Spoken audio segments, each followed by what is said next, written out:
Bom dia, boa tarde, boa noite. Hoje nós vamos falar, dar continuidade à série falando sobre ressurreição. E hoje a gente vai falar da historicidade do túmulo vazio. Antes de começar, né, curta, compartilhe, comente, né, e não esqueça de comentar, por causa que aí o YouTube ele vai ver que é um conteúdo relevante e mais pessoas vão ter acesso a essas informações, né? Pense muito nas pessoas que não podem, por exemplo, sei lá, comprar esses livros, que eu faço essas divulgações. Pense nelas, né? Exatamente. Quanto mais pessoas tiverem acesso, melhor, entendeu? O conhecimento vai se espalhar e tudo mais.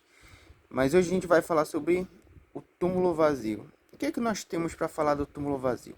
Logo para começar, o túmulo vazio ele foi muito criticado, por exemplo, por alguns acadêmicos como Rudolf Bultmann, né? Bultmann ele tinha a análise dele referente ao túmulo vazio e ele via que o túmulo vazio era uma lenda criada pelos cristãos para apenas dar suporte à ressurreição. No entanto, recentes historiadores, como por exemplo esse daqui, Geza Vermes, um historiador judeu muito respeitado, e esse livro aqui bem acessível, bem fininho também, ó, não é um livro tão grosso e tudo mais. Ele fala a respeito da ressurreição com uma análise muito acadêmica, né? Ele vai pegar desde das tradições judaicas, né? Passando pelo cristianismo e tudo mais, até chegar na tradição da ressurreição em si, né? E o que ele vai falar a respeito da ressurreição? Eu vou trabalhar em cima de outros textos também, né? Aqui, Teologia do Novo Testamento, de Joaquim Jeremias, uma boa obra, o James Dunn, Raymond Brown e N.T. Wright também, Ressurreição do Filho de Deus. Mas enfim, o que o Geza Vermes ele vai falar? Ele vai falar o seguinte: primeiro, a narrativa dos evangelhos, quando falam do túmulo vazio, elas têm pouco embelezamento, ou melhor, elas não dão evidência de embelezamento, né? O túmulo vazio ela é uma tradição transmitida em todas as nossas camadas de tradição, ou seja, o Evangelho de Marcos, na fonte de Mateus e Lucas, na fonte que faz alguma referência ali ou aqui.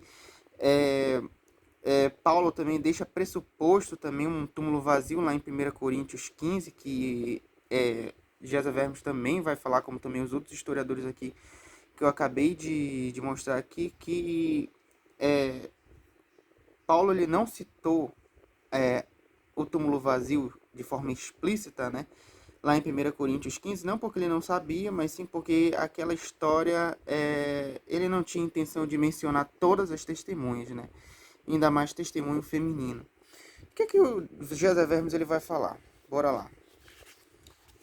Aqui, ele vai fazer uma análise abrangente aqui. Em suma, um argumento duplo é apresentado pelos evangelistas para provar a ressurreição de Jesus. O primeiro é a versão sinótica baseada na descoberta do sepulcro vazio, interpretada por um dos mensageiros misteriosos como prova de que Jesus tinha ressuscitado.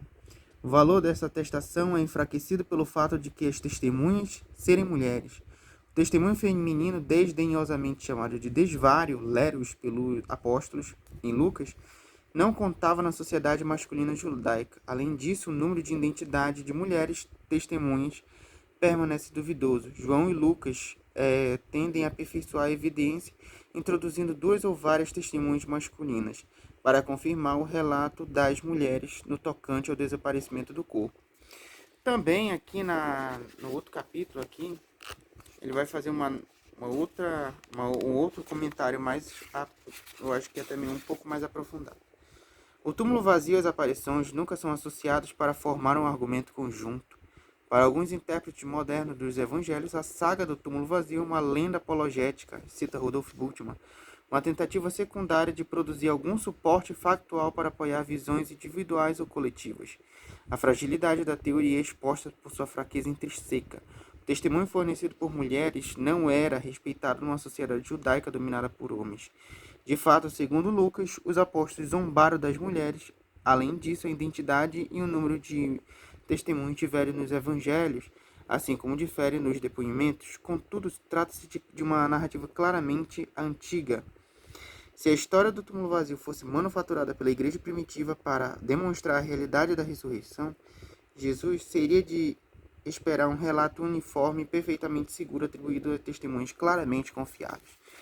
Aqui no final ele vai fazer fazer outras referências a outros especialistas, né?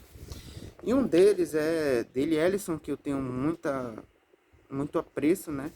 Ele tem alguns vídeos aqui no YouTube de entrevistas em inglês, né? Mas com legenda, que ele fala do túmulo vazio, do sepultamento de Jesus, da ressurreição, como um embasamento histórico bacana, né? E de fato existe esse embasamento. E também vai citar Raymond Brown, outra obra que eu vivo falando aqui. James Dunn também, Jesus Remembered, recentemente traduzido Jesus Recordado aqui no Brasil. E é um livro muito bom também, né? Que eu também vou trabalhar em cima aqui. Ele também vai citar o N.T. Wright, Ressurreição do Filho de Deus, também recentemente traduzido aqui para o Brasil. Galera, eu acho isso daqui muito bacana, que recentemente essas editoras aqui do Brasil têm traduzido esses livros, né? Que tem necessidade de serem traduzidos, né? Quanto mais informação, melhor para o povo, né? Assim como está escrito, meu povo padece por falta de conhecimento, por falta de informação. Eu acho necessário essas obras serem traduzidas. Eu tenho muita vontade de Dale Ellison ser traduzido juntamente com essa obra aqui, né, dele aqui de 2005, Ressuscitando Jesus, as tradições cristãs antigas e os intérpretes. E que até mesmo uma tradução, um livro mais recente dele foi publicado também no ano passado, sobre a ressurreição de Jesus também. Vale a pena vocês verem os vídeos. Tem um review do William Lane Craig na página dele que ele fala sobre esse livro. Enfim. Mas vamos ver os outros acadêmicos. O que é que os outros acadêmicos falam do túmulo vazio, né? Para começar aqui com James Dunn, né? James Dunn, ele vai ter uma análise muito bacana, né? A análise que o Dunn faz toda a questão do sepultamento de Jesus e até mesmo da ressurreição, vale a pena, né? Ele trabalha com a ressurreição como uma... O Dunn vai trabalhar a ressurreição como como que eu posso dizer, uma interpretação de fatos históricos, né? O fato histórico de que o túmulo realmente apareceu vazio e as mulheres tiveram experiências com Jesus após a morte. E também os discípulos, e aí eles interpretaram que Jesus teria ressuscitado. Olha aqui que ele vai falar. Preeminente ao papel atribuído às mulheres. Esta é uma das características mais firmes da tradição em todas suas variações. Foram elas que contaram pela primeira vez sobre a tumba vazia. No entanto, como é bem sabido, na sociedade do Oriente Médio da época, as mulheres não eram consideradas testemunhas confiáveis. O depoimento de uma mulher no tribunal era fortemente desconsiderado. Em qualquer relato de Maria tinha sido anteriormente possessa por o demônio, dificilmente acrescentaria credibilidade a qualquer história atribuída a ela em particular. Por que então atribuiriam tal testemunho a mulheres, senão pelo fato de que isso foi exatamente o que foi lembrado? Aí é que ele vai citar, né? Tanto Celso, que era um apologeta anticristão, né, judaico, que ele fala contra Orígenes de que o testemunho de mulheres era o testemunho da ressurreição, era baseado em testemunho de uma mulher meio frenética, né? Uma mulher meio louca. Ele também vai citar Joséfo também, que indica o que provavelmente era o preconceito típico da época. Das mulheres, nenhuma evidência seja aceita por causa da levianidade e temeridade de seu sexo, né? Então nós temos muito embasamento histórico para mostrar que os cristãos nunca inventariam uma história como essa, né? Aí ele vai até citar aqui, ele vai até falar aqui, né, que a história das mulheres não suportaria por muito tempo o preconceito da época, né? Ele vai aqui também falar das provas arqueológicas do túmulo vazio, referentes a como que os judeus sepultavam seus corpos, que eram em covas escavadas na rocha e tudo mais. Toda aquela profecia, né, de Ezequiel. A ausência de qualquer indício de uma tumba intacta, que também fala em favor da credibilidade do túmulo vazio. A ausência de envenenação na tumba e tudo mais. Ele também vai falar do testemunho de Paulo, né? Muito provavelmente Paulo ele também vai chegar a concluir aqui, né? Paulo ele não relatou as aparições das mulheres justamente porque aquilo dali era o mais constrangedor, né? Ele queria falar justamente o contrário, né? Colocar testemunho de alguém confiável, como por exemplo José de Arimateia, e não de uma mulher como Maria Madalena, né? Olha aqui. Agora vamos falar, por exemplo, de N.T. Wright, né? N.T. Wright ele também vai seguir essa linha também, né? E ele vai fazer uma citação como é que é? De Gesa Vermes também. Ele vai fazer uma situação de Gesa Vermes que vale a pena a gente mencionar aqui. O Rodrigo Silva, né, que também é um grande historiador aqui no Brasil, ele já fez essa citação, só que ele não deu a referência. Eu acho isso problemático em alguns vídeos dele, que ele faz as citações, mas não dá a referência. Eu acho importante a gente deixar as referências, né, porque as pessoas têm mais credibilidade, vai lá ver onde que está realmente escrito. Cadê? Não é aqui não. Enfim, eu tô procurando aqui, vou já mostrar aqui.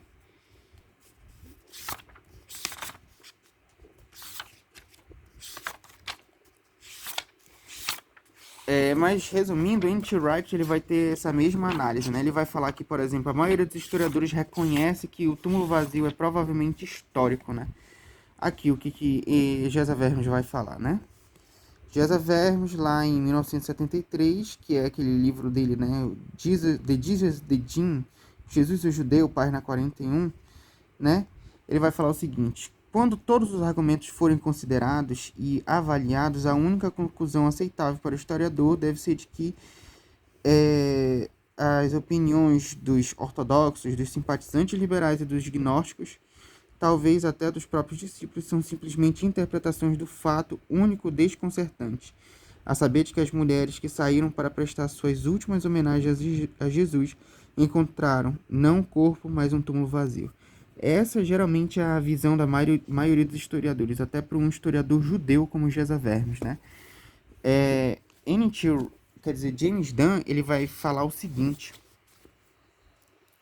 James Dunn, ele vai trabalhar da seguinte forma. Ele vai dizer que o túmulo vazio e as aparições são fatos históricos, né? E os discípulos, eles tiveram interpretações com relação a isso, né? E por isso que eles chegaram a concluir que era a ressurreição. Também, Tio Wright ele vai dizer que o ponto fundamental tem sido exaustivamente repetido no meio acadêmico. Mulheres simplesmente não eram aceitas como testemunhas legais, né? Ele vai falar aqui que o fato de serem testemunhados por mulheres não ajudaria em nada para convencer um judeu ou qualquer pessoa de que Jesus ele teria sido ressuscitado dentre os mortos. Aqui ele também vai citar aqui alguns outros autores, né, como por exemplo Gerald Oncoles e Richard Balkingham em The Gospel Woman. É um bom livro que também ainda não foi traduzido, mas ele também vai defender essa visão também. Enfim, galera, nós também temos o Joaquim Jeremias. Joaquim Jeremias ele também vai ter uma análise bacana também referente a essa temática da ressurreição. Ele vai ver lá em... Cadê? Deixa eu procurar aqui. Aqui, ó, no capítulo da Páscoa. Ele vai ter toda uma análise aqui. Eu gosto do Joaquim Jeremias porque ele sempre vai trabalhar com aramaico, com as tradições judaicas e tudo mais. Ele também cita aqui, por exemplo, uma obra de Flávio Josefo, que depois eu vou citar nas descrições, que fala que, por exemplo,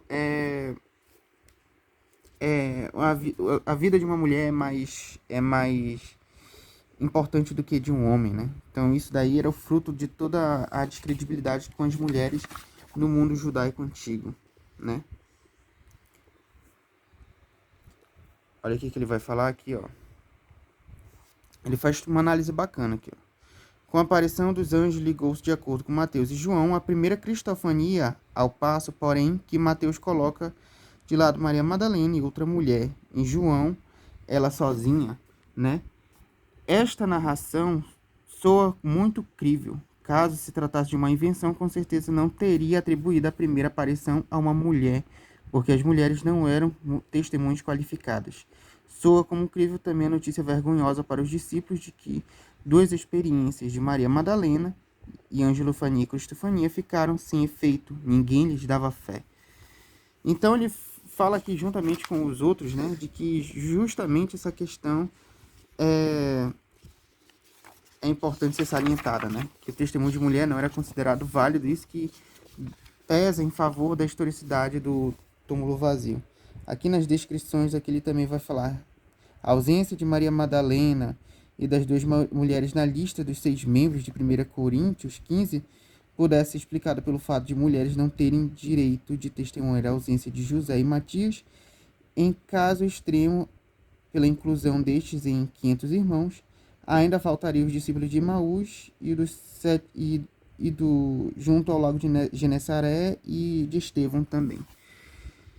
Enfim, galera, é isso que Joaquim Jeremias ele tem a falar a respeito, né? De que justamente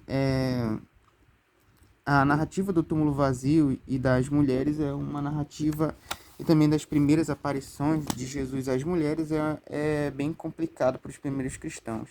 É mais provável que eles quisessem ocultar esses testemunhos, como fez Paulo, do que está mencionando, né? Era preferível, por exemplo, colocar, sei lá, um homem como Pedro ou qualquer um dos discípulos. Cadê? Raymond Brown também vai ter uma análise do tipo também, né? Aqui. Há muito foi observado que se houvesse invenção ficcional envolvida da descoberta do túmulo vazio por homens e não mulheres, o resultado seria mais provável, considerando a limitação da validade dos testemunhos feminino. Entretanto, ironicamente, a historicidade das mulheres de Galiléia no túmulo na manhã da Páscoa é usada para lançar dúvidas sobre a presença delas no Gólgota. Enfim, aí ele vai falar também da mesma situação também, né? E ele vai citar aqui outros acadêmicos, como também ele vai fazer a citação de Joséfo, Antiguidades, a Mishnah, e também Gerhardson, né? Na obra dele sobre Marcos. Ele tem falado aqui que há muito tem se observado, né? Que se houvesse uma invenção ficcional, é mais provável que teria sido atribuído a homens e não a mulheres, né? É isso aí, galera. É isso que eu tenho para falar para vocês a respeito da temática da historicidade do túmulo vazio. Não se deixem serem enganados por vídeos falsos ou uma galera assim que, sabe, gosta de se colocar como palavra definitiva da pesquisa do Jesus histórico. Não é. A gente tem muita obra boa, entendeu? Muitos historiadores que falam a respeito dessa temática, né? E que não são descrentes, que, né, ou, por exemplo, a gente viu aqui o caso de Gesa Vermes, ele não é cristão, ele é judeu, mas ele defende a historicidade do túmulo vazio também, né? É isso aí, galera, tamo junto.